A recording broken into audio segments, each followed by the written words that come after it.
Welcome welcome दोस्तों, welcome. तो मैं आपको ये जो हमारा चैनल रहेगा इस पे हम कंप्लीट हिंदी करेंगे सभी एग्जाम्स के लिए।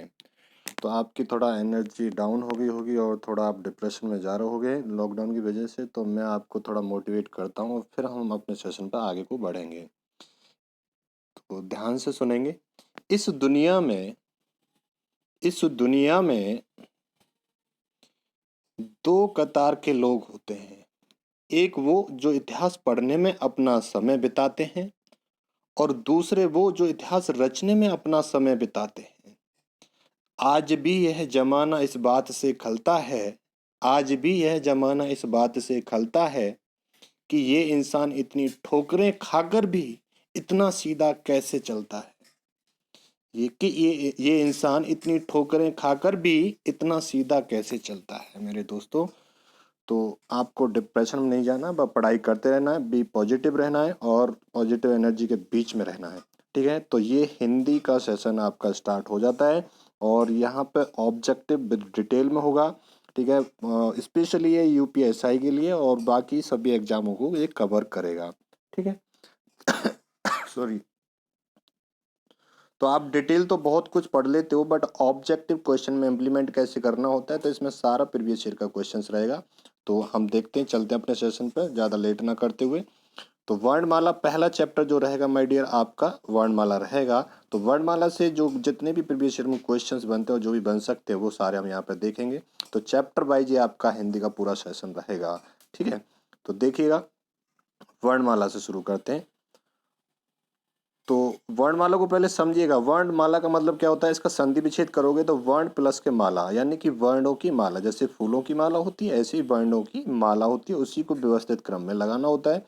ठीक है, वर्णों के समूह को जो व्यवस्थित क्रम में जो एक निश्चित अर्थ देता है उसी को वर्णमाला बोला जाता है। तो चलते हैं आगे। तो देखो, पहला क्वेश्चन आपका कह रहा है, शब्द की सबसे छोटी इकाई क्या कहलाती है। ठीक है, तो शब्द की जो सबसे छोटी इकाई क्या कहलाती है, वो कहलाती है वर्ण। ठीक है, वर्ण को ही दूसरा वर्ण या ध्वनि बोल देते हैं। वर्ण या ध्वनि, तो ध्वनि भी हो सकता है। ठीक है ना। हिंदी में कुल 52 वर्ण होते हैं, 52 वर्ण होते हैं, जिनमें स्वरों की संख्या 11 होती है। इसमें 2 अयोगभावी होते हैं और मूल व्यंजनों की संख्या 33 होती है। ठीक है, 2 द्विगुण होते हैं इसमें और 4 संयुक्त वर्ण होते हैं। ठीक है, चलो अगला क्वेश्चन देखते हैं। भाषा की मूल इकाई है अक्षर। देखो, अक्षर अगर मैं बात करूं, पहले समझ लो, जैसे कमल है। क्या, कमल। अब कमल में कितने अक्षर हैं, 3 अक्षर हैं।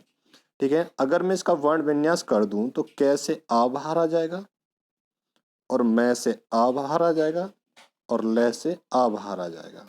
अब इन्हें काउंट करो, 1 2 3 4 5 6। 6 हो गए वर्ण, वर्ण हो गए 6 और अक्षर हो गए 3। तो अक्षर और वर्ण में डिफरेंस समझ गए।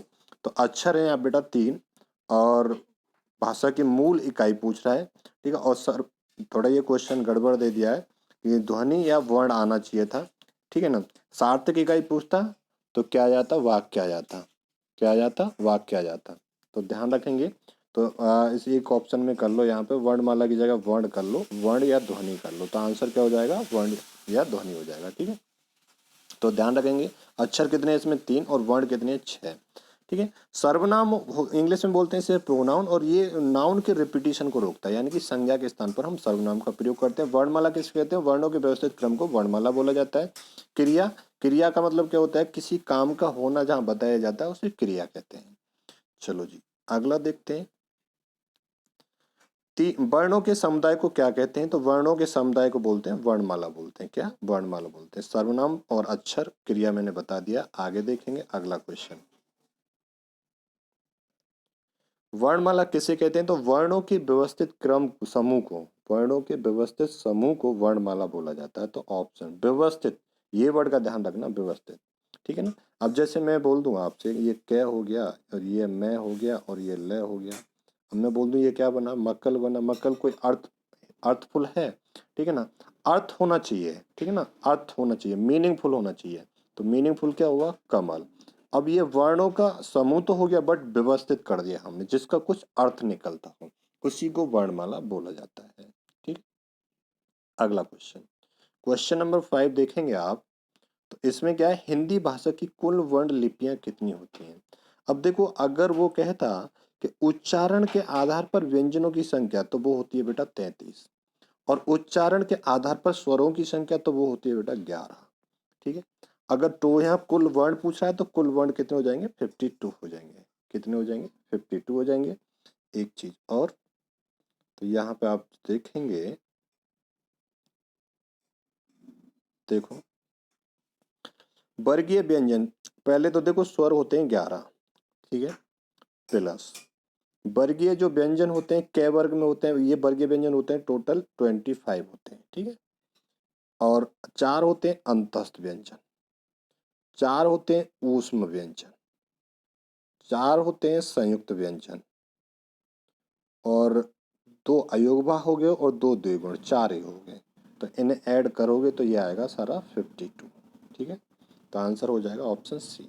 अगला क्वेश्चन, क्वेश्चन नंबर 6 देखेंगे आप, हिंदी में ध्वनियाँ कितने प्रकार की होती हैं। तो हिंदी में जो ध्वनियाँ होती हैं वो कितने प्रकार की होती हैं, तो 2 प्रकार की होती हैं, एक होती हैं स्वर और एक होते हैं व्यंजन, ये ध्यान रखेंगे।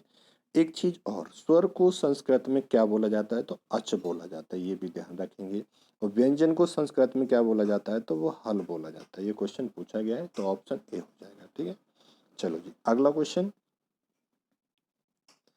वर्णों के कितने भेद हैं। वर्णों के कितने भेद हैं, तो वर्णों के 2 भेद होते हैं, जो मैंने जैसे अभी बताया था आपको। एक होते हैं स्वर, जिन्हें इंग्लिश में आप वॉवल्स बोलते हो, और एक होते हैं व्यंजन, जिसे आप इंग्लिश में कॉन्सोनेंट बोलते हो। तो स्वर को संस्कृत में बोला जाता है अच, और व्यंजन को संस्कृत में बोला जाता है हल।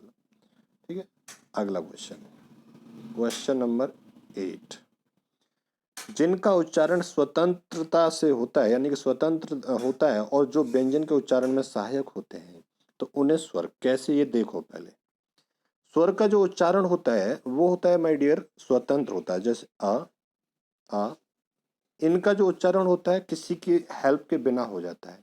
एक होते हैं व्यंजन, व्यंजन का जो उच्चारण होता है स्वर की सहायता से होता है। जैसे मैं बोलूं क को बोल के देखो पीछे आ का साउंड आएगा, तो क का अगर हम वर्ण विन्यास करेंगे तो क से हमने आ बाहर निकाल दिया, तो देखो आ मिल गया, नहीं मिल गया, ये स्वर। जितने भी व्यंजन हैं आपकी वर्णमाला में, सारे व्यंजनों का उच्चारण स्वरों की सहायता से होगा। अब जो ये नीचे मैंने क के नीचे ये डंडा सा जो लगाया, इसे बोलते हैं हम हलंत। क्या बोलते हैं इसे, हलंत। और इसका मतलब क्या होता है, आधा का। इसे ऐसे भी लिख सकते हो और ऐसे भी लिख सकते हो। ठीक है, तो ये हलंत जो लगा हुआ आधा का होता है। तो जितने भी व्यंजन हैं उनका जो उच्चारण होगा स्वरों की सहायता से होगा, और स्वरों का उच्चारण स्वतंत्र होता है। चलो जी अगला क्वेश्चन देखेंगे, क्वेश्चन नंबर 9। इसमें बोल रहा है, जिन वर्णों का उच्चारण स्वतंत्र होता है, यार स्वतंत्र, इसे ठीक करना थोड़ा, स्वतंत्र की वर्तनी होता है, उन्हें क्या कहते हैं। तो जिनका उच्चारण स्वतंत्र होता है उन्हें स्वर बोलते हैं। स्वरों की संख्या मैंने बताई थी 11 होती है। कितनी होती है, 11 होती है। अ, दीर्घा, ई, दीर्घी, उ, दीर्घ, री, ए, दीर्घे, औ, औ, दीर्घ, ये 11 होते हैं। ठीक है, अगर कुल स्वरों की संख्या पूछेगा तो 13। 2 अयुग्भावी होते हैं, तो एक ये होता है और एक ये होता है। 2 अयुग्भावी होते हैं, तो तब जाके ये होते हैं 11, और 2 ये हो जाएंगे, तो 11 प्लस के 2 कितने हो जाएंगे, 13 हो जाएंगे। ठीक है, इस चीज का ध्यान रखेंगे। चलो अगला देखेंगे, क्वेश्चन नंबर 10। इसमें क्या बोल रहा है, हिंदी वर्णमाला में स्वरों की संख्या कितनी है। अब देखो क्वेश्चन ऐसे फंसता है, अगर कुल स्वरों की संख्या पूछता तो कितनी हो जाती, 13 हो जाती। ठीक है, कितनी हो जाती, 13 हो जाती। अब इसमें कुल स्वर तो पूछे नहीं है। ये क्वेश्चन यूपीएसआई में आया था 2017 में। यूपीएसआई में 2017 में, तो बच्चों ने टिक करके आए थे 13, क्योंकि बच्चों की भी गलती नहीं है। उन्होंने किसी टीचर ने 13 भी पढ़ा है, बट आप समझ जाना इस चीज को, अगर उच्चारण के आधार पर बोलेगा तो 11 है, और कुल स्वरों की संख्या बोलेगा तो 13। ठीक है, कुल स्वरों की संख्या बोलेगा तो 13 है। तो यहाँ पे आपको आंसर जो टिक करना है, ऑप्शन ए टिक करना है, 11 है। ठीक है, अब 11 तो मैंने उच्चारण के आधार पर बताए थे। 2 कौन से होते हैं? वो 2 ये होते हैं जिन्हें हम अयोग भावी बोलते हैं। इन 2 को मिला के जब 13 बनते हैं। ठीक है, चलो जी अगला क्वेश्चन देखेंगे। Question number 11। तो निम्नलिखित में से कौन स्वर नहीं है? तो कुस्वर मैंने आपको बताए थे 11 स्वर होते हैं। एक बार फिर मेरे साथ आप बोलेंगे। कौन से? अ, आ, ई, ई, ओ, ओ, रे, ए, ए, औ, दीर्घ औ। ठीक है, आपको पता होना चाहिए स्वर कौन से हैं। ठीक है ना, उच्चारण भले ही आप कैसे भी करो। ठीक है, आप कोई इंटरव्यू में नहीं पूछ रहा है आपको, तो बस ऑप्शन आएंगे आपके सामने, ठीक आपको पता होना चाहिए। तो देखो 1 2 3 4 5 6 7 8 9 10 11 11 होते हैं। अब देखो ये क्या है? ये क्या है? वर्गीय व्यंजन है, तो ऑप्शन डी हो जाएगा। अगला क्वेश्चन देखेंगे, क्वेश्चन नंबर 12। इसमें कौन स्वर नहीं है? तो स्वर मैंने अभी बता दिए, तो ये क्या है? व्यंजन है, ये स्वर नहीं है। चलो जी अगला क्वेश्चन देखेंगे, क्वेश्चन नंबर 13। निम्नलिखित में कौन मूल दीर्घ स्वर नहीं है? मूल दीर्घ स्वर पूछ रहा है, यानी कि दीर्घ स्वर कौन से होते हैं? देखो अब यहाँ पे जो हम ऐसे अलग करेंगे वो मात्रा के आधार पर करेंगे। मेरी बात को ध्यान से सुनना है आपको। एक तो होते हैं, देखो जब हम इस स्वर को डिवाइड करते हैं ना उत्पत्ति के आधार पर, तो ये होते हैं 2 प्रकार के। एक होते हैं मूल स्वर, और इन्हीं को बोला जाता है ह्रस्व स्वर भी बोला जाता है। दूसरे होते हैं संधि स्वर बोला जाता है। जो ये मूल स्वर होते हैं इनकी संख्या होती है 4। इसे ध्यान रखेंगे। छोटा आ होता है, ई और ऊ और री। बाकी जितने 7 बचे वो होते हैं आपके संधि स्वर। अब जो ये संधि स्वर है ये भी 2 पार्ट में डिवाइड हो जाते हैं, 3 और 4 में। अब ये जो 3 है ये होते हैं आपके दीर्घ संधि स्वर, जिनमें दीर्घ मात्रा होती है। दीर्घ मात्रा किसमें? दीर्घाम में, इसमें दीर्घ मात्रा है, इसमें दीर्घ मात्रा है, इसमें दीर्घ मात्रा है। अब जो ये है ऑप्शन डी में औ, ये होता है संयुक्त संधि स्वर। कि सर इसमें भी तो दीर्घ मात्रा, हाँ माय डियर इसमें भी दीर्घ मात्रा है। बट ये क्वेश्चन इतना डेप्थ में, आपको डेप्थ में अगर आपने पढ़ा है तो समझ गए होंगे। क्योंकि ये जो औ बनता है ना, ये 2 विजातियों से बनता है। आ प्लस के ऊ से मिलकर बनता है। और ये जो आ बनता है ना, ये 2 सजातियों से बनता है। आ प्लस के आ, आ प्लस के आ से। ऐसे जो ई बनता है ये भी ई प्लस के ई से बनता है मिलकर। ऐसे जो ऊ बनता है ये ऊ प्लस ऊ से। तो ये सजातीय सजातीय से बनता है। और जो औ है ये विजातीय स्वरों के मेल से बनता है। तो इसलिए ऑप्शन डी जाएगा। इसीलिए इसे संयुक्त संधि स्वर बोला जाता है, बाकी को दीर्घ स्वर बोला जाता है। ठीक है, चलो अगला क्वेश्चन, क्वेश्चन नंबर 14 देखेंगे। निम्न में दीर्घ स्वर, अब तो आसानी से छांट दो कि दीर्घ स्वर कौन सा है, ऑप्शन बी हो जाता है। तो दीर्घ स्वर ध्यान रखना। ठीक है, अब आ, ई और दीर्घ उ। एक चीज और, जब एग्जामिनर को लगेगा कि हाँ बच्चों ने लॉकडाउन में बहुत मेहनत की है, तो वो और डेप्थ में जाएगा। तो वो पूछेगा क्या भैया ये जो री होता है क्या ये भी दीर्घ स्वर है? तो आप बोल देना, अगर इन इमरजेंसी केस में, तो बोल देना हाँ होता है। क्यों? क्योंकि हमारा दीर्घ स्वर बनाने की कंडीशन क्या है कि 2 सजातीय सजातियों का जब मेल होता है तो दीर्घ स्वर बनता है। जैसे हम अ प्लस के आ करेंगे तो बनेगा दीर्घा। ऐसे हम ई प्लस के ई करेंगे तो बनेगा दीर्घी। ऐसी माय डियर हम ऊ प्लस के ऊ करेंगे तो बनेगा दीर्घ ऊ।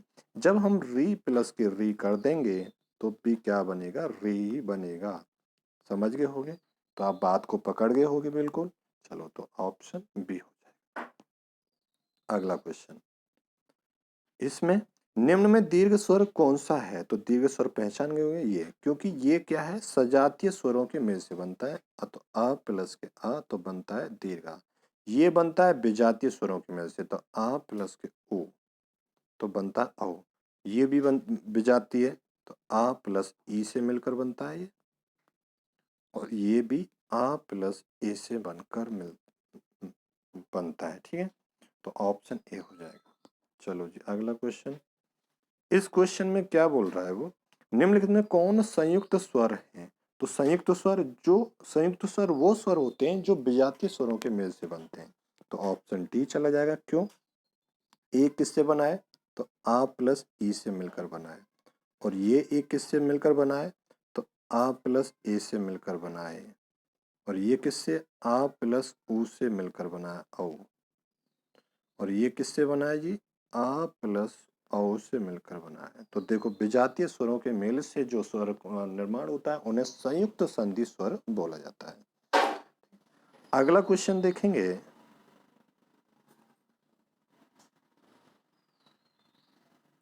तो देखो, मात्रा के आधार पर स्वर कितने प्रकार के होते हैं?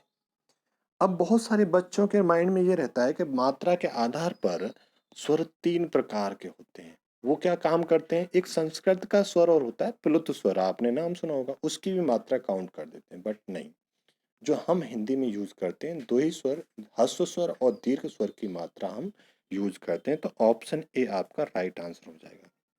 ठीक है, कहीं आप 3 लगा दो। संस्कृत में 3 यूज करते हैं, जैसे जैसे आप सांस खींच के बोलते हो ना, हरिओ हरिओ। ये 3 जो एस बनते हैं ना, ये प्लुत स्वर की मात्राएं होती हैं। बट आपका ध्यान रखना, आपके हिंदी में सिर्फ 2 ही, एक ह्रस्व स्वर और एक दीर्घ स्वर की मात्रा हम काउंट करते हैं। ठीक है, चलो। ह्रस्व स्वर में कौन से आ जाते हैं? छोटा आ जाता है, छोटी ई आ जाता है, छोटा ऊ आ जाता है और री आ जाता है। ये ह्रस्व स्वर में आ जाते हैं। बाकी जितने भी बचे अयोग भाग को छोड़कर वो दीर्घ स्वर में आ जाते हैं। ठीक है, चलो अगला क्वेश्चन।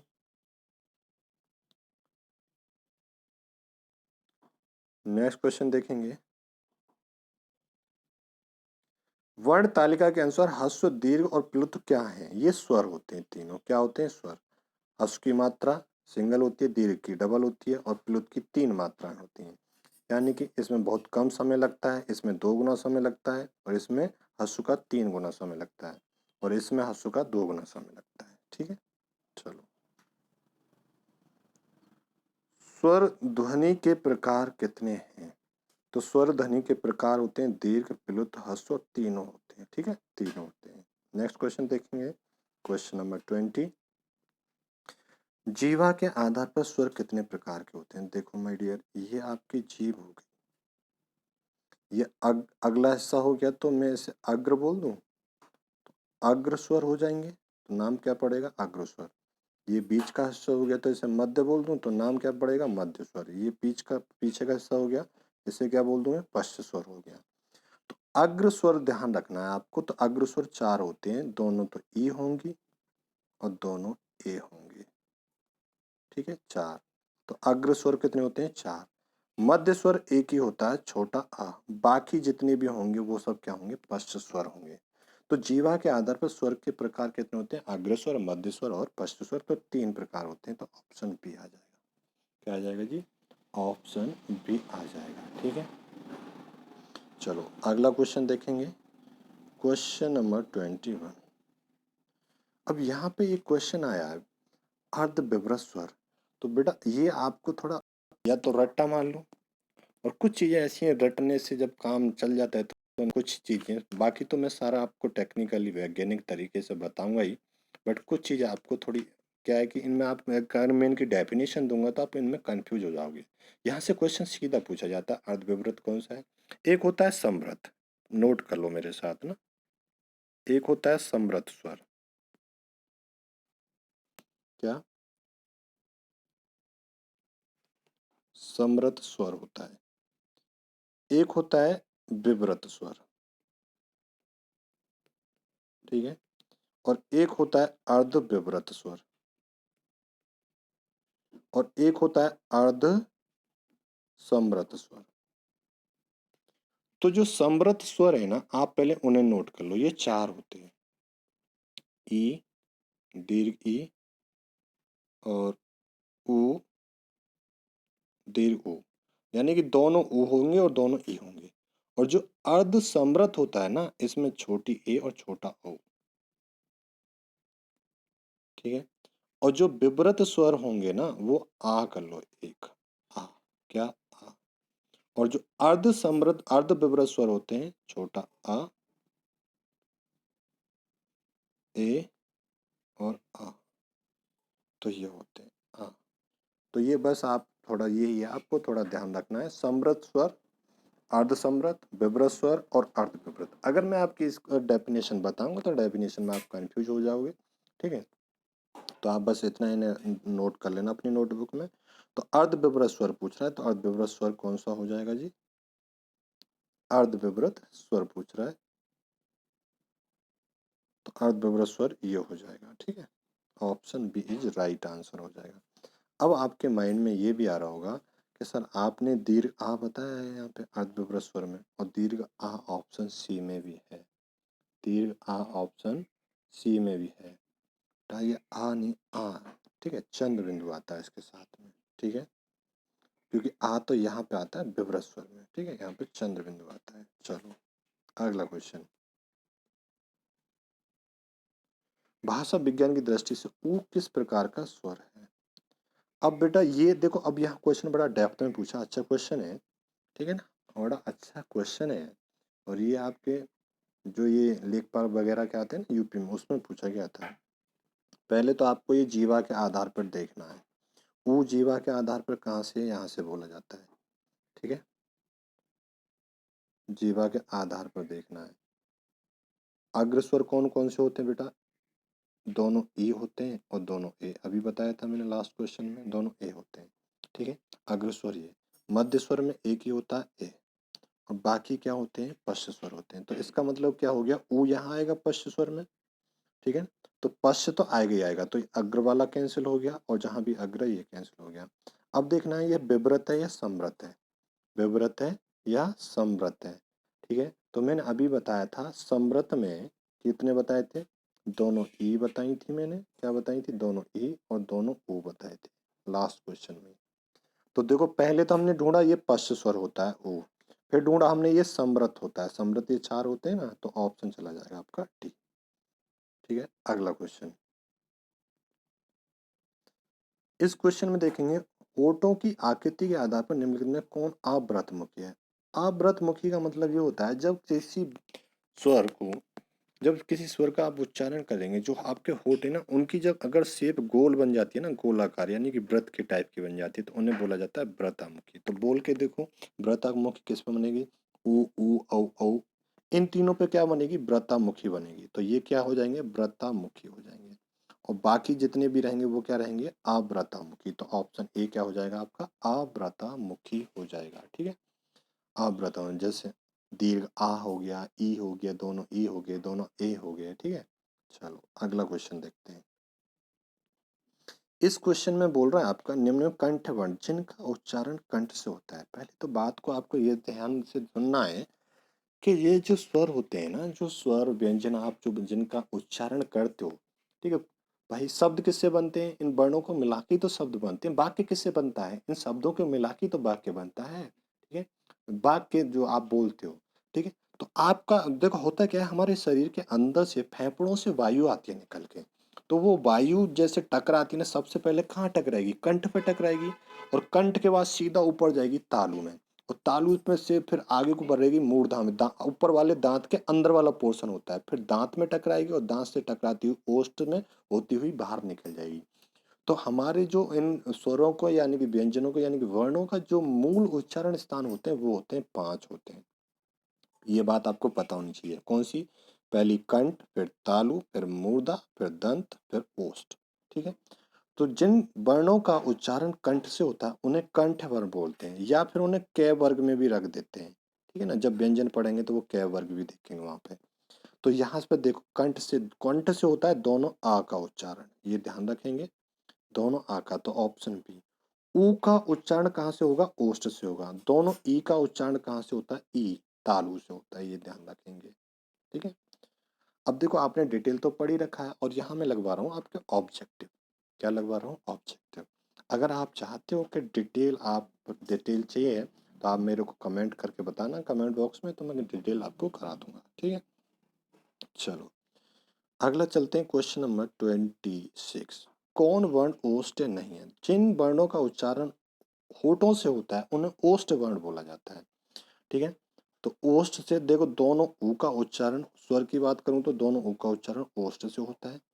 और पै वर्ग का, पै, फा, बा, भा, मा, इन सभी का उच्चारण किससे होता है? ओष्ठ से होता है।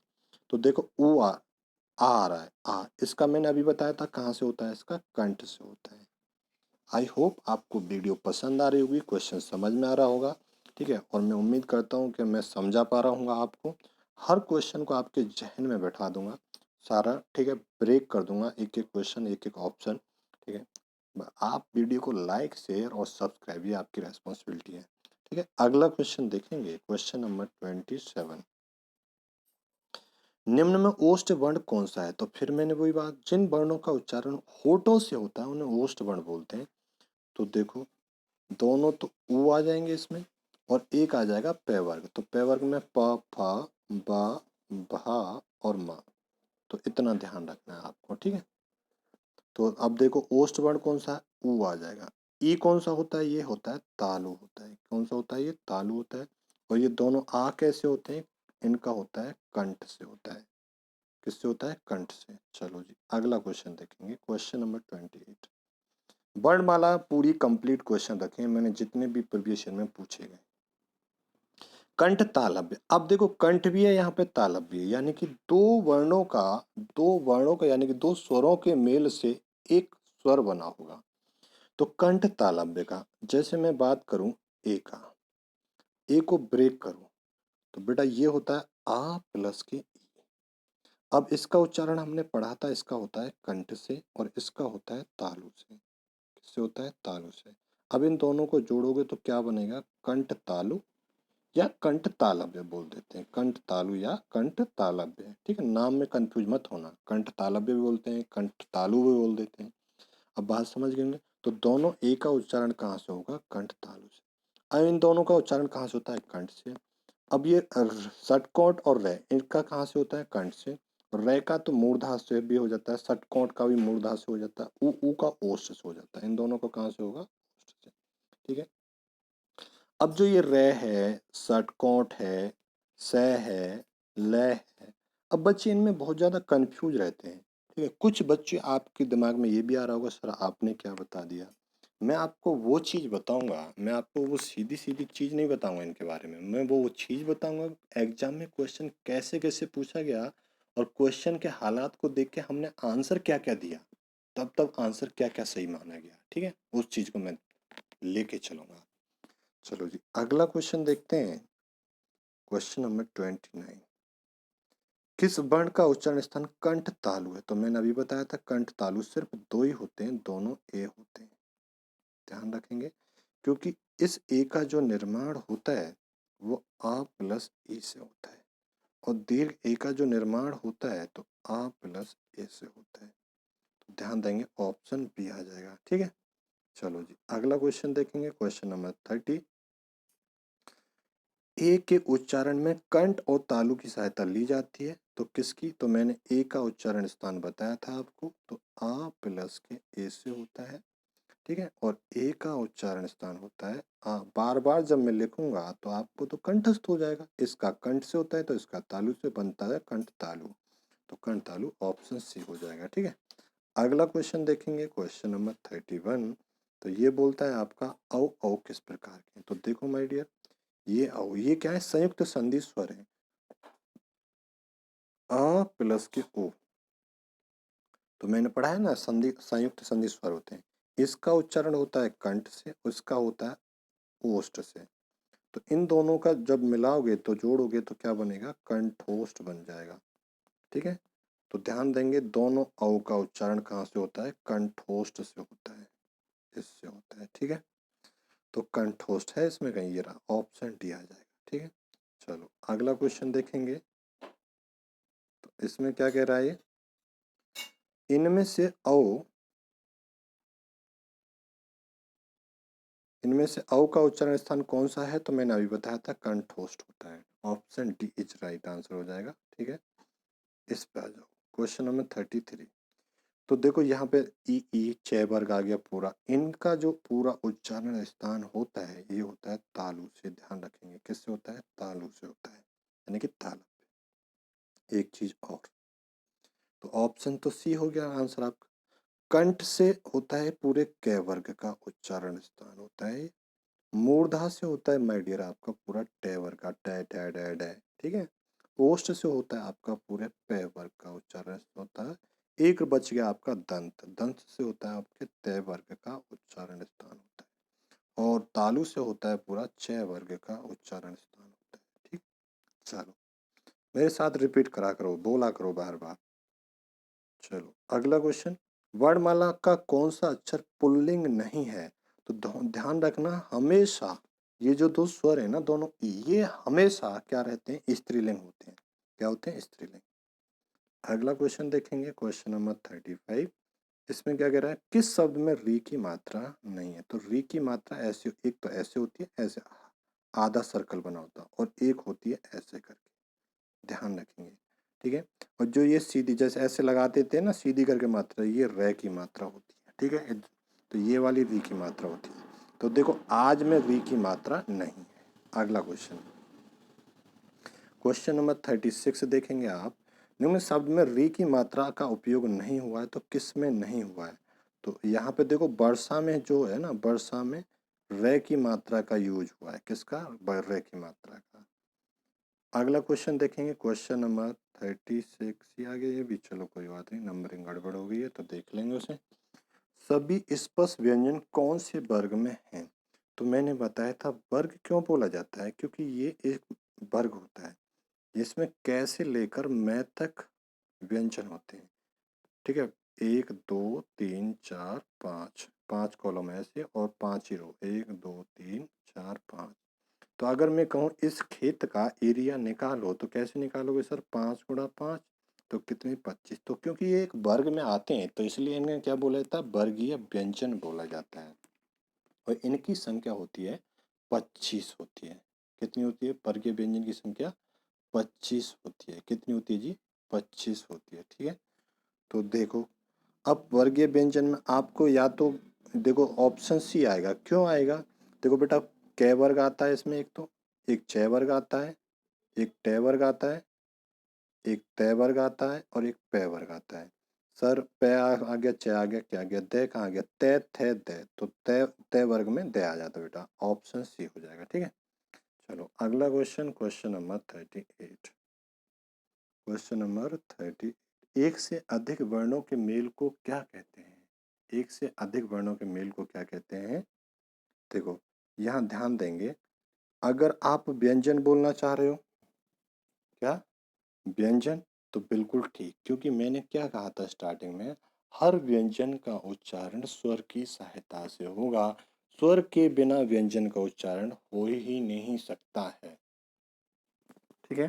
तो ऑप्शन सी राइट आंसर हो जाएगा, ठीक है।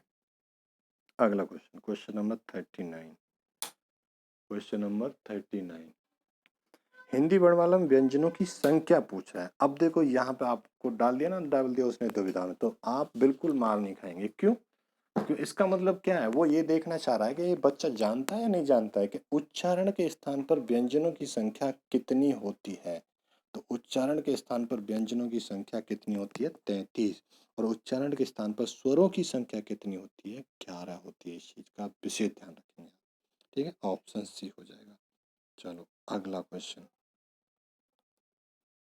निम्नलिखित में कंठ ध्वनियां, तो कंठ ध्वनियां वो होती हैं जो क वर्ग में आती हैं। क वर्ग में क ख ग घ ढ, तो ऑप्शन ए, ठीक है। ये क्या होती हैं? च तालु से हो जाती हैं।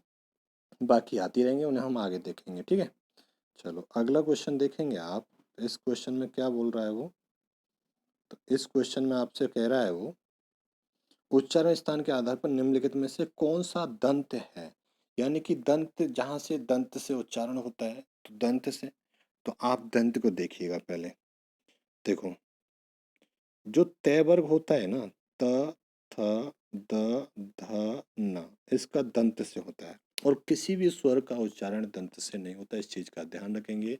वो पूछेगा निम्नलिखित में से किसी भी स्वर का उच्चारण किस कंठ से नहीं हो, किस स्वर तंत्री से नहीं होता, तो वो किससे नहीं होता है? दंत से नहीं होता है, ठीक है। तो क्या कह रहा है यहाँ पे? कौन सा दंत है? तो दंत देख लो भैया, त थ द ध न। अब एक चीज अब यहाँ पे देखो, अच्छा क्वेश्चन है और ये भी यूपीएसआई में पूछा गया था 2017 में। ठीक है।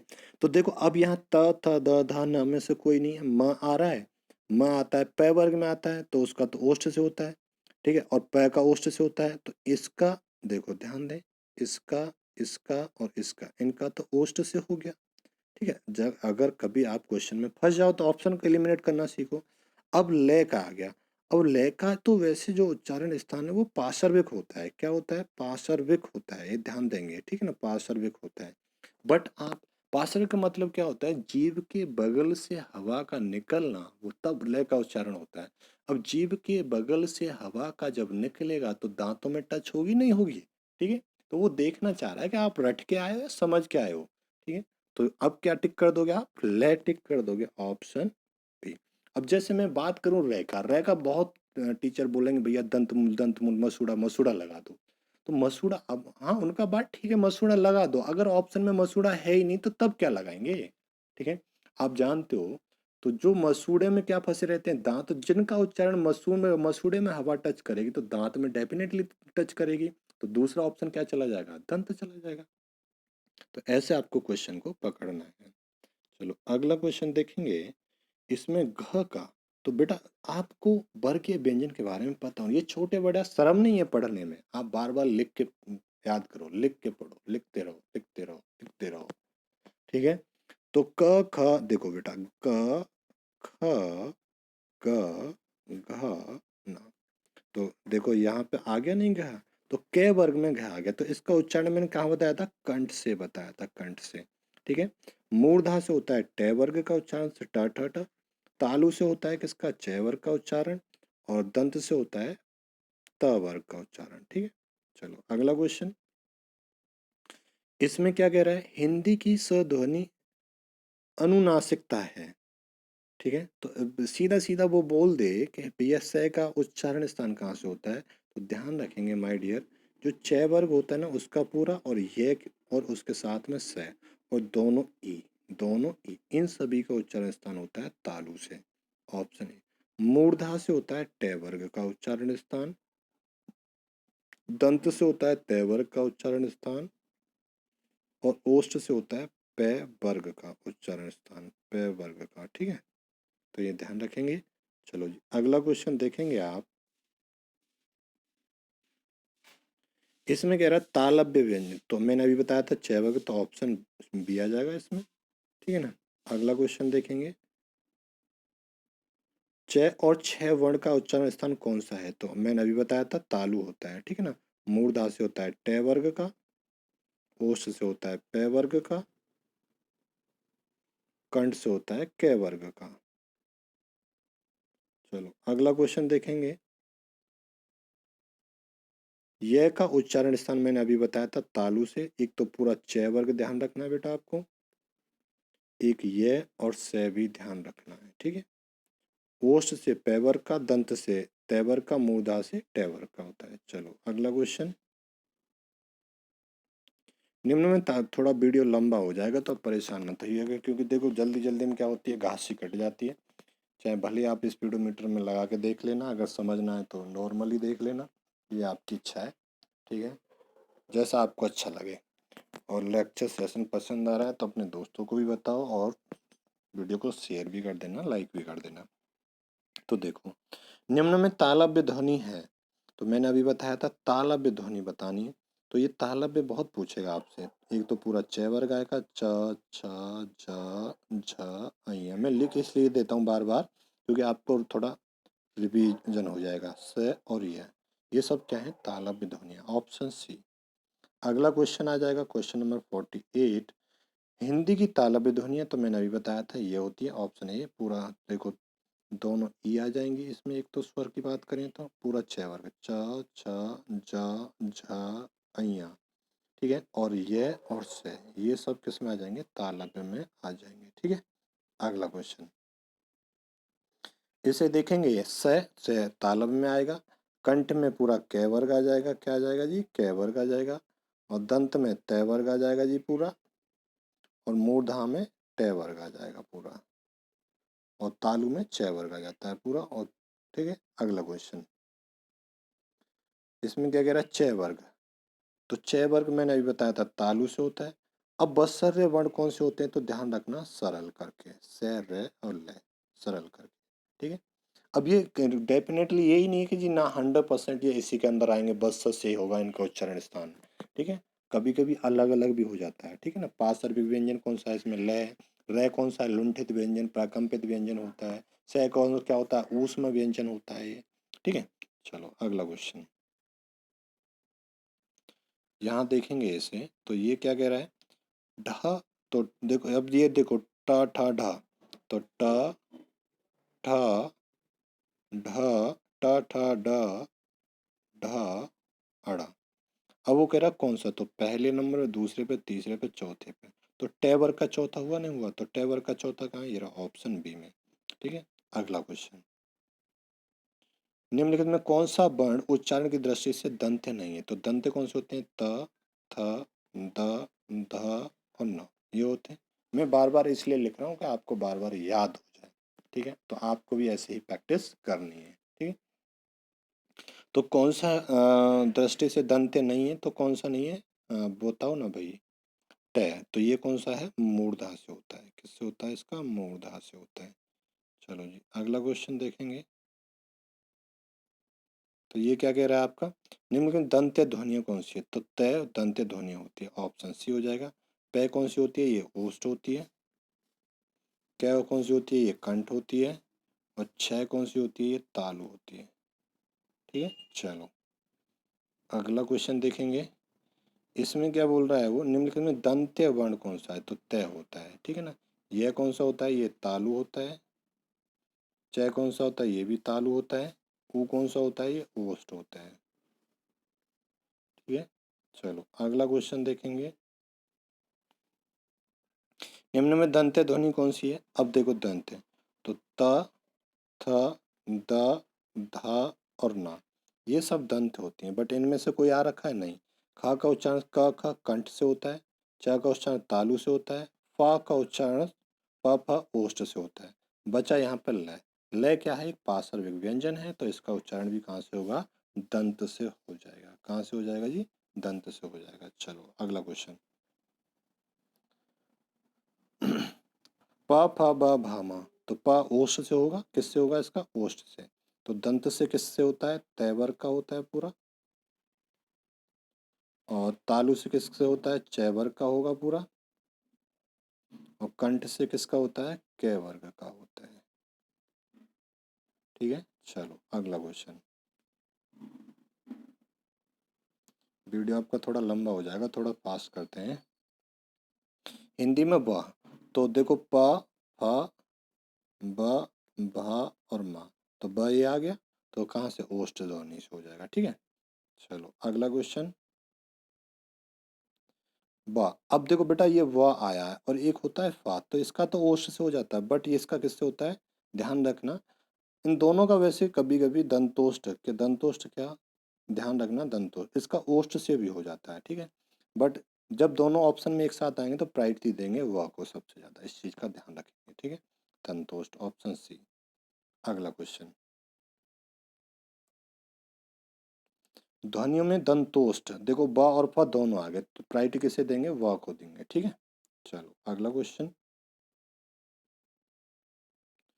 ट वर्ग में नहीं है, तो ट, ठ, ड, ढ, अड़ा, तो देख लो भैया कौन सा नहीं है, त, थ, द, तो ये दंत में आ जाता है, ऑप्शन सी, ठीक है।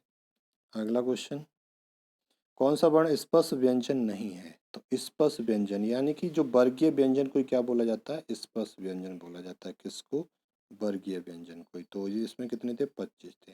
ये नहीं आता, ये किस्म ये नहीं आता, ये अंतस व्यंजन में आ जाता है। चलो अगला क्वेश्चन, इसका देखेंगे, सभी स्पर्श व्यंजन कौन से वर्ग में हैं, स्पर्श व्यंजन की बात कर रहा है। तो स्पर्श व्यंजन देखो कैचे पैद है, तो मैंने बताया था ना, जो ये 25 थे इसकी बात कर रहा है, ठीक है। चलो अगला क्वेश्चन देखेंगे, अंतस व्यंजन की संख्या होती है 4, कितनी, 4, य, र, ल और व, ध्यान रखेंगे, तो कौन सा हो जाएगा, ऑप्शन सी। नेक्स्ट क्वेश्चन देखेंगे आप, क्वेश्चन नंबर 64, निम्नलिखित अंतस व्यंजन कौन सा है, तो मैंने बताया था 4, य, र, ल और व, तो कौन सा आ जाएगा, ऑप्शन बी। नेक्स्ट क्वेश्चन देखेंगे आप, वह व्यंजन है, तो वह व्यंजन का बताना है क्या है। वह व्यंजन है तो ये क्या है, वह व्यंजन को तो ध्यान देंगे ये क्या है। तो मैंने अभी बताया था य, र, ल और व, ये क्या होते हैं, चार अंतस व्यंजन होते हैं। तो क्या हो जाएगा ये अंतर। उसमें व्यंजन भी चार ही होते हैं, ध्यान रखेंगे। चलो अगला क्वेश्चन, ये चारों हैं क्या, मैंने अभी बताए थे अंतस व्यंजन होते हैं सर। उसमें व्यंजन बेटा चार ही होते हैं, ठीक है। नेक्स्ट क्वेश्चन देखेंगे आप, तो इसमें क्या कह रहा है, हिंदी वर्णों में अंतस्थ व्यंजन, तो मैंने भी बताया था इनकी संख्या चार होती है, और चार जो होते हैं ऊष्म व्यंजन, चार ही होते हैं संयुक्त व्यंजन, ये भी ध्यान रखेंगे। अगला क्वेश्चन देखेंगे आप, ठीक है। बाकी जो ये ऑप्शन में आ रहा है ना, तो इससे जुड़े हुए प्रश्न भी पढ़ेंगे आगे, तो मैं वहाँ इनका मैं डिटेल भी आपको दे दूंगा, ठीक है। अब देखो ऊष्म व्यंजन आ गया, तो अंतस्थ व्यंजन तो आपके क्लियर हो गए होंगे। अंतस्थ व्यंजन में एक चीज और आपको ध्यान रखनी है, ठीक है। अंतस्थ व्यंजन में एक चीज और आपको ध्यान रखनी है, जैसे इस क्वेश्चन में देखेंगे आप, क्या रखना है, तो ये और वह को अर्ध स्वर में बोला जाता है। वैसे तो चारों को अर्ध स्वर बोलते हैं, बट और ज्यादा डेप्थ में पूछेगा तो आपको टिक करना है ये और वह को अर्ध स्वर बोला जाता है, ठीक है। चलो अगला क्वेश्चन, इसे देखेंगे ऊष्म व्यंजन। क्या जी, ऊष्म व्यंजन देखेंगे, तो ऊष्म व्यंजन की बात कर रहा है ना ये। तो देखो, अब ऊष्म व्यंजन भी चार होते हैं, तीनों तो स होते हैं, क्या तीनों तो स होते हैं, और एक होता है। ये चारों ऊष्म व्यंजन होते हैं, क्योंकि जब हम इनका उच्चारण करते हैं ना, तो हमारे मुख से गर्म वायु या ऊष्मा निकलती है इनके उच्चारण में, तो इसलिए इन्हें ऊष्म व्यंजन बोला जाता है। ऊष्म संघर्षी व्यंजन भी बोला जाता है, ध्यान देंगे। कभी कभी एग्जामिनर क्वेश्चन ऐसे घुमाता है कि ऊष्म संघर्षी व्यंजन कौन सा है, तो इन्हें ऊष्म संघर्षी व्यंजन भी बोला जाता है। तो क्या हो जाएगा, ऑप्शन ए हो जाएगा, ठीक है। अगला क्वेश्चन देखोगे आप, तो इसमें क्या कह रहा है, ऊष्म व्यंजन नहीं है, तो मैंने अभी बताया था, तो ये जुग्गे है ये नहीं है, क्योंकि चार होते हैं ये स, स और स, ये होते हैं चार, और एक हा हो जाता है। हा को काकल्य भी बोला जाता है, इसका उच्चारण कंठ से होता है। स का उच्चारण कहाँ से होता है, तालु से होता है। इस स का उच्चारण कहाँ से होता है, बसर मसूड़े से होता है। और षटकोट का कहाँ से होता है, मूर्धा से होता है, ठीक है। चलो अगला क्वेश्चन, अंतस्थ और ऊष्म वर्ण कितने होते हैं, तो बेटा मैंने बताया था य, र, ल और व, और ऊष्म व्यंजन तीनों स और एक हा, तो चार ये हो गए और चार ये हो गए, चार प्लस चार कितने हो जाएंगे, आठ हो जाएंगे। तो ऑप्शन बी हो जाएगा, ठीक है। अगला क्वेश्चन, दो व्यंजन जब एक साथ मिलते हैं तो क्या कहलाए जाते हैं, तो दो व्यंजन जब एक साथ मिलेंगे तो क्या कहलाएंगे। तो देखो, अगर मैं बात करूं, जैसे क्षेत्र है, तो इसका निर्माण कैसे हुआ, क प्लस षटकोण से हुआ, तो ये भी व्यंजन है, ये भी व्यंजन है। अगर जब दो व्यंजन एक साथ मिलते हैं तो उन्हें क्या बोलते हैं, संयुक्त व्यंजन। संयुक्त व्यंजन की संख्या भी चार होती है। कितनी होती है जी, संयुक्त व्यंजन की संख्या भी चार होती है।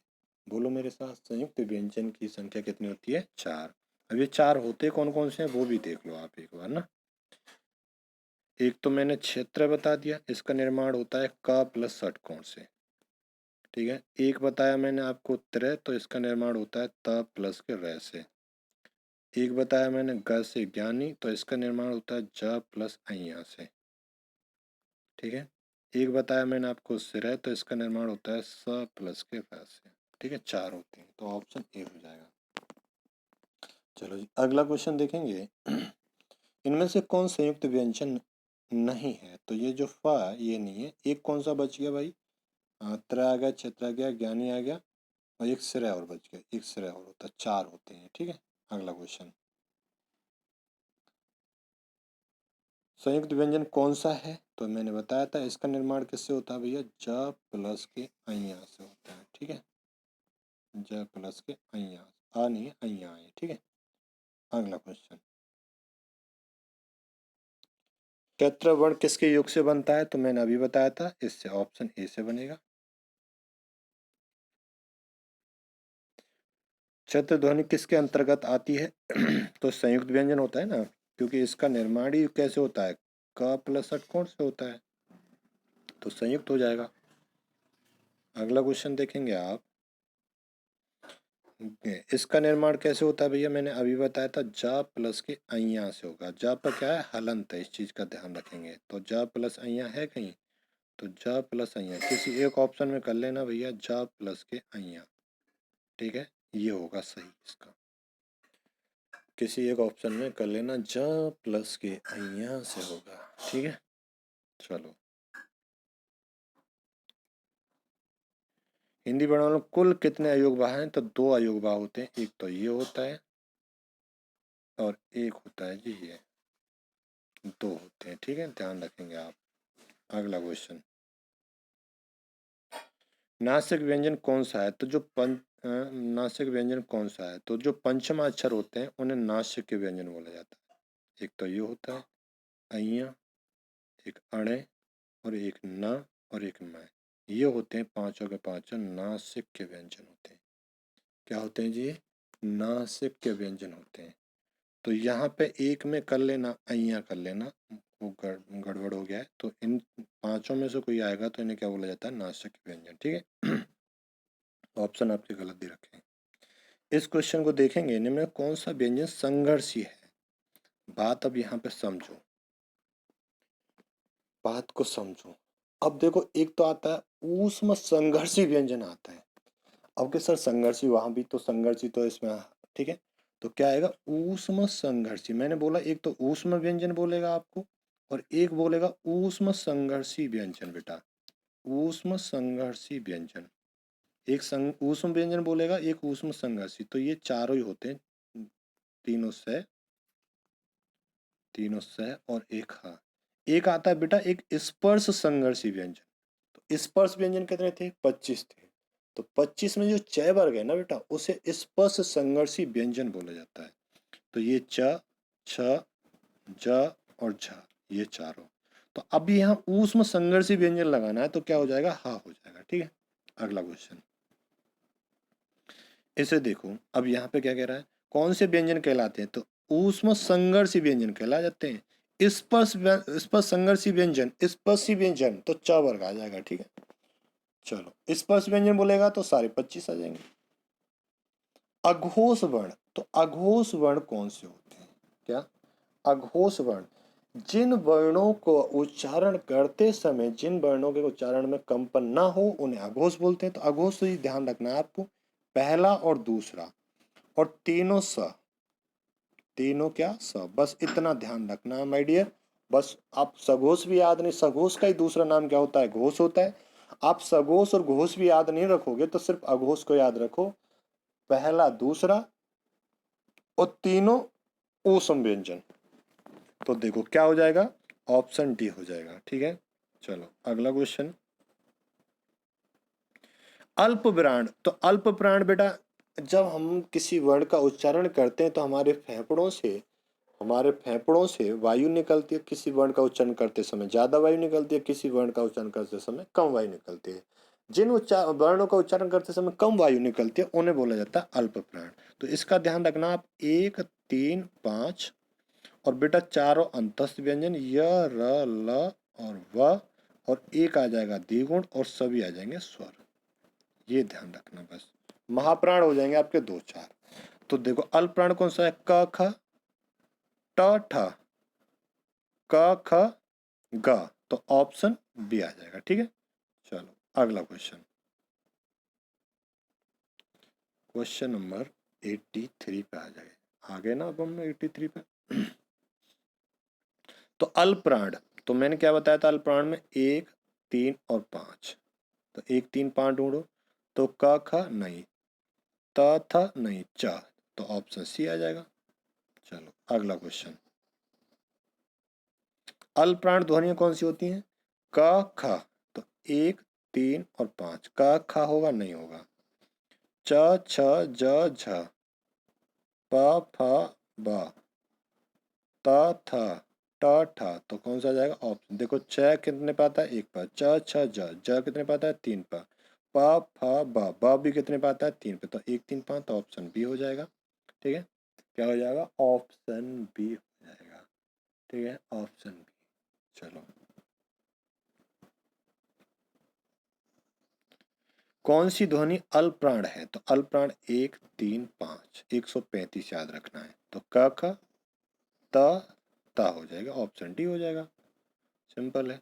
चलो अगला क्वेश्चन, निम्नलिखित में से अल्पप्राण वर्ण कौन सा है? तो 1 3 5, तो क ख ग, तो ऑप्शन बी हो जाएगा, ठीक है। चलो अगला क्वेश्चन, महाप्राण, तो महाप्राण होते हैं 2 और 4, तो क ख ग च छ ट ठ, तो ऑप्शन ए हो जाएगा, दूसरे नंबर पर आ रहे हैं सारे। अगला क्वेश्चन, महाप्राण ध्वनि व्यंजन वर्ग में किससे संबंधित है? तो 2 और 4 से। महाप्राण कितने पे आ जाता है? दूसरा और चौथा। अल्पप्राण होता है 135 यानी कि 1 3 5 पे। अगला क्वेश्चन, महाप्राण 2 और 4 पे देखो बेटा, क ख क पे अल्पप्राण हो गया, त थ त थ ये हो गया महाप्राण, ठीक है। च छ ये अल्पप्राण हो गया। चलो अगला क्वेश्चन, इसे देखेंगे आप, महाप्राण तो 2 और 4, तो प फ च छ ज 3 पर आ रहा है, ठीक है। क ख ग घ, क ख ग घ, तो ऑप्शन सी हो जाएगा। क्या हो जाएगा जी? ऑप्शन सी हो जाएगा, ठीक है। चलो अगला क्वेश्चन देखेंगे आप, इसका आंसर करो फटाफट, करो जी इसका आंसर फटाफट सभी। तो देखो, महाप्राण 2 और 4, त थ त अल्पप्राण हो गया, त थ द अल्पप्राण हो गया, द प फ ब भ, तो ऑप्शन सी हो गया, ठीक है। ये अल्पप्राण हो जाएगा, तो ऑप्शन सी आएगा, ठीक है। अगला क्वेश्चन 92 पे आ गए, अघोष में 1 2 याद रखो। क्या याद रखना है? सिर्फ 1 2, ठीक है। 1 2 और तीनों ऊष्म व्यंजन, तो ऑप्शन सी डी आ जाएगा। ऊष्म व्यंजन कौन से? ये वाले तीनों, ये भी याद रखना है, ठीक है। चलो अगला क्वेश्चन देखेंगे, इसका आंसर देखो, कौन सा वर्ण अघोष है? तो 1 2 और तीनों ऊष्म व्यंजन, तो एक का ही आ जाएगा भैया, ऑप्शन ए हो जाएगा इसका तो आंसर, ठीक है। ऑप्शन ए हो जाएगा। चलो आगे चलें, क्वेश्चन नंबर 94 में, अघोष 1 2 और तीनों ऊष्म व्यंजन, तीनों ऊष्म व्यंजन, ठीक है। तो च ही आ जाएगा, ऑप्शन ए हो जाएगा। क्या हो जाएगा जी? ऑप्शन ए हो जाएगा, ठीक है। चलो अगला क्वेश्चन देखेंगे, इसमें क्या कह रहा है? अघोष वर्ण, तो 1 और 2 और तीनों सा, बस इतना याद रखना है आपको, एक के याद रखो, बाकी तो अपने आप हो जाएंगे याद। तो देखो प, तो ऑप्शन ए आ जाएगा, अघोषित हो भैया, ऑप्शन ए आ जाएगा। चलो बाकी सब क्या हो जाएंगे? सघोष हो जाएंगे। इसका देखो, कौन सा वर्ण घोष है? तो घोष में 3 4 और 5 क्या आ जाएंगे? 3 4 और 5, तीसरा चौथा और पांचवा, और इसमें अंतस्थ व्यंजन सारे य र ल और वा। उधर उस व्यंजन हमने लिया नहीं था, कौन सा नहीं लिया था? हा नहीं लिया था, हा यहाँ पे आ जाएगा, ठीक है। क्या आ जाएगा? हा आ जाएगा। तो बस लगा दो। तो कौन सा? प फ, प तो अघोष हो गया, ट अघोष हो गया, त थ द आ जाएगा। क्या आ जाएगा? द, ऑप्शन सी आ जाएगा, ठीक है। अगला क्वेश्चन, कौन वर्ण घोष नहीं है? घोष नहीं, घोष कौन से आएंगे भैया? 3 4 और 5 आएंगे, अंतस व्यंजन आ जाएंगे, य र ल व, एक आ जाएगा ह, क्या आ जाएगा? ह आ जाएगा। बता दो बता दो। तो त था, तो त क्या है? त अघोष है, ठीक है, पहले नंबर पे आता है। अगला क्वेश्चन, ये क्या कह रहा है? घोष वर्ण कौन सा है? घोष 3 4 5, य र ल व ह। अब तो याद हो गया होगा आपको। तो क्या है? तो क तो अघोष है, और च अघोष है, ट अघोष है, तो च छ ज, तो ज आता है तीसरे नंबर च वर्ग का, तो क्या हो जाएगा? सघोष हो जाएगा। अब देखते हैं 99 पे आ गया, ठीक है। 99 पे आ गए, 99 पे आ गए। अब देखो, सघोष, सघोष याद हो गया होगा, 3 4 5, चारों अंतस य र ल व, और एक हा आ जाएगा, ठीक है। तो देखो, प अघोष हो गया, त थ अघोष हो गया, प फ ब बा बा, ठीक है, क्या आ गया, बा आ गया, सी आ गया, ठीक है। चलो अगला क्वेश्चन, 100 पे आ गए भैया, सेंचुरी मार दी। काकल्य वर्ण कौन सा है? तो मैंने ऊष्म व्यंजन बताए थे आपको चार, और चार में जो है को क्या बोला जाता है? काकल्य वर्ण बोला जाता है। और इसका उच्चारण कहाँ से होता है भैया? कंठ से होता है, ठीक है। चलो अगला क्वेश्चन, अब देखो वो कह रहा है जो ये रे है ना, रे की प्रॉपर्टी बताओ। तो रे को कौन सा व्यंजन बोला जाता है? तो इसका उच्चारण तो होता है बसरे से मसूड़े से, तो तीनों में कॉमन है। बट ये ध्यान रखना, इसका उच्चारण इसे लुंठित व्यंजन बोला जाता है। क्या? लुंठित या फिर प्रकंपित बोला जाता है। क्या बोला जाता है माय डियर? इसे प्रकंपित व्यंजन बोला जाता है। अल्पप्राण तो बस लुंठित तो एक ही में, तो ऑप्शन ए हो जाएगा, ठीक है। अगला क्वेश्चन, वो कह रहा है इसमें आपसे कि निम्न में कौन सा व्यंजन पार्श्विक है? तो मैंने बताया था एक ही व्यंजन पार्श्विक है, वो कौन सा होता है? लय होता है। लय के उच्चारण में जो वायु निकलती है जीभ के दोनों साइड, यानी कि जीभ के बगल से निकलती है, यानी कि जीभ के बगल को क्या बोलते हैं? पार्श्व बोलते हैं। पास से निकल गई तो उसी को क्या बोल देते हैं? पार्श्विक बोल देते हैं, ठीक है। चलो अगला क्वेश्चन देखेंगे, अर्ध स्वर कहलाता है। तो बेटा मैंने आपको बताए थे जो य र ल व, ये जो अंतस व्यंजन होते हैं इन्हीं को ये बोला जाता है अर्ध स्वर। और इनमें भी सबसे ज्यादा किसको बोला जाएगा? य और व को प्रायोरिटी दी जाएगी। तो अब यहाँ पे य र ल व अर्ध स्वर कहलाता है। तो य र ल, अब देखो चारों तीनों आ गए, नहीं आ गए? अब कहीं अब बुक में लिखा मिलेगा अब ये चारों को अर्ध स्वर बोला जाए, बिल्कुल बोला जाता है, मैं गलत नहीं बता रहा। बट जो प्रायोरिटी दी जाती है ये और वे को अर्ध स्वर बोला जाता है। तो यहाँ पे ये है तो क्या लगा देंगे? ऑप्शन ए राइट आंसर आपका हो जाएगा, ठीक है। ये और वे को अर्ध स्वर बोला जाता है। और ये रे अभी बताया था मैंने, लुंठित व्यंजन या प्रकंपित व्यंजन बोला जाता है। लय को क्या बोला जाता है? पार्श्विक बोला जाता है, ठीक है। चलो अगला क्वेश्चन, तो इसे बताएंगे, स्पष्ट व्यंजन कंठे ध्वनि मतलब कंठे होना चाहिए। देखो भैया क ख ग घ सारे के सारे कंठे ध्वनियां हैं। अघोष होना चाहिए, अघोष में क्या? एक और दो, तो क ख, तो ये गया, ये कैंसिल हो गया और ये भी कैंसिल, बचे अभी क ख, तो दोनों अघोष हैं। अब महाप्राण होना चाहिए, तो महाप्राण में क्या आएगा? दो और चार, यानी अल्पप्राण में एक तीन पांच आता है, तो अब महाप्राण में क्या आएगा? दो, तो दो पे क्या आ रहा है? क ख, तो ऑप्शन सी हो गया, बस निकाल लेंगे। स्पष्ट व्यंजन तो ये सारे हैं ही। चलो अगला क्वेश्चन, कौन सा शब्द रे व्यंजन नहीं है? रे व्यंजन नहीं मतलब रे की मात्रा नहीं है, वो ये कहना चाह रहा है। तो देखो भैया मूर्धा में रे की है, क्रमिक रे की है, मात्र में क्या है? री की मात्रा है। किसकी है? री की मात्रा क्या है बताई मैंने? एक ऐसे बताई थी, एक ऐसे, ठीक है। बस थोड़ा सा रह गया है, घबराना मत आप, ठीक है। ऑप्शन डी हो जाएगा, ठीक है। वर्णमाला के सारे क्वेश्चन ले लिए हैं आप, किसी भी बुक को किसी भी एग्जाम को उठा के देख लेना, सारे क्वेश्चन मैंने इसमें ले दिए, ठीक है। चलो, अनुस्वार के संबंध में कौन सा कथन उपयुक्त नहीं है? इसका उच्चारण आगे आने वाले व्यंजन से प्रभावित होता है। अनुस्वार नासिक व्यंजन होता है, इससे के रूप में दर्शाया जाता है, इसके रूप में लिखा जाता है, ठीक है। तो कौन सा ठीक नहीं है? कौन सा ठीक नहीं है? अब देखो ये संयोजक चिन्ह लगाया है ना, संयोजक चिन्ह नहीं है। पहले में तो ये है, ये लगता है, ठीक है। दूसरे में लगता है ये, ठीक है। यहाँ पे इसकी जगह कर लेना है ना, ये इसकी जगह कर लेना, ठीक है। टाइपिंग में गड़बड़ हो गई है। अनुस्वार कर लेना और एक में अनुनासिक कर लेना, ठीक है ना। क्या कर लेना? एक में अनुस्वार कर लेना, एक में अनुनासिक। तो देखो अनुनासिक, वो कह रहा है अनुस्वार के संबंध में कौन सा कथन उपयुक्त नहीं, तो ये ऑप्शन डी वाला ठीक नहीं है, बाकी सारे ठीक है, ठीक है।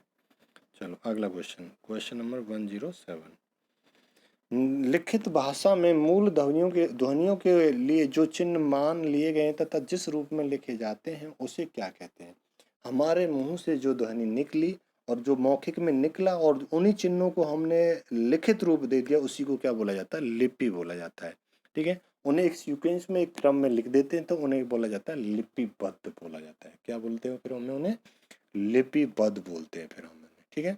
लिखित भाषा में मूल ध्वनियों के लिए जो चिन्ह मान लिए गए हैं तथा जिस रूप में ये लिखे जाते हैं उसे लिपि कहते हैं। हिंदी देवनागरी लिपि में लिखी जाती है, ध्यान रखना। स्वर वे वर्ण होते हैं जो अन्य वर्णों की सहायता के बिना स्वतंत्र रूप से उच्चारित होते हैं तथा स्वरों की सहायता से उच्चित होने वाले वर्ण क्या बोले जाते हैं? व्यंजन बोले जाते हैं, ठीक है। चलो अगला क्वेश्चन, जब एक ही ध्वनि का द्वित्व हो जाए तब वह क्या कहलाता है? तो युग्मक ध्वनियां कहलाती हैं। ध्यान रखना, द्वित्व हो जाए, क्या हो जाए? जब द्वित्व हो जाए, जब एक ही ध्वनि का द्वित्व यानी कि युग्म हो जाए। द्वित्व का मतलब क्या होता है? युग्म होता है, बिठाना एक साथ, युग्मक ध्वनियां कहलाती हैं। ठीक है, ये क्या, दो या दो से अधिक व्यंजन ध्वनियां परस्पर संयुक्त होकर स्वर के सहारे बोली जाए तो उन्हें क्या कहते हैं? संयुक्त ध्वनियां कहा जाता है। जैसे ध्यान दें मेरी बात पे, दो या दो से अधिक व्यंजन ध्वनियां जब परस्पर संयुक्त होकर स्वर के सहारे बोली जाएं तो उन्हें संयुक्त ध्वनियां कहते हैं। क्या बोलते हैं? संयुक्त ध्वनियां। जैसे प्राण, घ्राण, क्लांत, ऐसे करके। ठीक है, अगला क्वेश्चन। तो इसमें क्या कह रहा है भैया? जिन शब्दों के अंत में आ आता है उन्हें क्या कहते हैं? अकारांत बोलते हैं उन्हें। जिन शब्दों के अंत में ई आएगा इकारांत, जिन शब्दों के अंत में उ आएगा उन्हें बोलते हैं उकारांत। हिंदी शब्दकोश में छ का क्रम किस वर्ण के बाद आएगा? तो इसका वर्ण विन्यास करो भैया। तो क प्लस के षटकोण होता है, तो क के बाद ही तो आएगा, तो ऑप्शन ए हो जाएगा। ठीक है, चलो अगला क्वेश्चन। हिंदी शब्दकोश में सबसे पहले कौन सा शब्द आएगा? ऋग्वेद, ऋच, ऋणु, ऋण, कौन सा शब्द सबसे पहले आएगा? ठीक है, कौन सा शब्द सबसे पहले आएगा? अब देखो भैया, इसका अगर आपको वर्ण विन्यास करना आता है तब तो ठीक है। अब देखो अब काफ़ी लंबी वीडियो हो जाएगी। ठीक है, कभी मैं आपको डिटेल नोट्स में, 1 घंटा 6 मिनट की हो गई है, कभी मैं आपको डिटेल नोट्स में आपको बता दूंगा इनका वर्ण विन्यास। जैसे मैंने कमल का पीछे करके बताया था, ऐसे आपको वर्ण विन्यास करना पड़ेगा। तो वो कह रहा है हिंदी शब्दकोश में सबसे पहले कौन सा अक्षर आएगा? तो कौन सा आ जाएगा? रिच आ जाएगा। क्या आ जाएगा? रिच आ जाएगा। रिच क्यों आ जाएगा बेटा? री मात्रा है, प्लस के क प्लस के षटकोण। इसका वर्ण विन्यास करोगे बेटा, री तो सभी में कॉमन है और इसमें क्या आएगा? अणे आएगा। कैसे पहले अणे आता है बाद में आता है? तो क्या सबसे पहले आएगा? गैस से यहाँ गया आएगा, तो गैस से पहले क्या आता है? तो अणे से पहले क्या आता है? तो क्या आ जाएगा? ऑप्शन बी आ जाएगा। ठीक है, चलो अगला क्वेश्चन। शब्दकोश में कौन सा शब्द सबसे पहले आएगा? आंख, आंग या आंकर या आंच। जो ये अनुसार या अनुनासिक वाले जो शब्द होते हैं ये सबसे पहले आते हैं, ये सबसे पहले आते हैं। अब आंख पे और आंच पे है बेटा। अब आंख पे और आंच पे, तो अगर मैं इसका वर्ण विन्यास करूँ ना, जैसे ये तो आ गया, ये आ गया बाहर निकल के, फिर आ गया ख, ख से बाहर आ गया आ। ठीक है, अब ऐसे इसे देखो, आ तो ये आ गया कॉमन है यहाँ पे, ये आ गया च और च से बाहर आ गया आ। तो भैया च पहले आता है, खा पहले आता है कि सर खा पहले आता है? तो ऑप्शन ए हो जाएगा। ठीक है, चलो अगला क्वेश्चन। द्र का वर्ण विच्छेद कीजिए। तो द प्लस के री प्लस के गए, तो ऑप्शन ए हो जाएगा वर्ण विच्छेद। ठीक है, इसका करिए उद्धान का, उ द य आ, तो उ द य आ न ए, तो कौन सा ठीक रहेगा भैया? जो बेस्ट ऑप्शन जाएगा वो सी जाएगा। क्यों जाएगा सर बेस्ट ऑप्शन क्यों लिया आपने? तो बेटा ये पे भी यहाँ पे क्या आना चाहिए था? हलंत आना चाहिए था। ठीक है, तो फिर भी सी चला जाएगा। ठीक है, चलो। कक्षा शब्द का शुद्ध उच्चारण, कक्षा, कक्षा, कक्षा, कक्षा, शुद्ध उच्चारण क्या होता है इसका? कक्षा, क्या होगा? कक्षा। तो ध्यान देंगे, कक्षा ऐसे लिखा जाता है बेटा, ये हलंत आता है क्या पे? कक्षा। ठीक है, तो आई होप माय डियर आपको ये सेशन पसंद आया होगा। तो ऐसे ही चैप्टर वाइज मैं लेके आ रहा हूँ आपके लिए। तो हिंदी का पूरा चैप्टर वाइज रहेगा। तो वर्णमाला का जितना भी क्वेश्चन आज तक पूछा गया है मैंने सारा रख दिया है। आई होप आपको सेशन पसंद आया होगा। ठीक है, वीडियो को लाइक करना है और ज़्यादा से ज़्यादा शेयर करना है। ठीक है, अगला जो टॉपिक रहेगा हमारा, अगला टॉपिक रहेगा हमारा ब्राह्म चिन्ह। ठीक है, जितना भी प्रीवियस ईयर में पूछा गया है वो सारा हम यहीं से स्टार्ट करेंगे। ठीक है, आई होप आपको सेशन पसंद होगा। तो आप सभी लाइक और वीडियो को ज़्यादा से ज़्यादा शेयर, और अगर आपको डिटेल नोट्स लेना है, पढ़ना है, तो मैं वो पढ़ा दूंगा आपको। तो आप अपना कमेंट बॉक्स में कमेंट करके बता दीजिएगा। ठीक है, तो मिलते हैं फिर नेक्स्ट सेशन में ब्राह्म चिन्ह के साथ में। Thank you so much.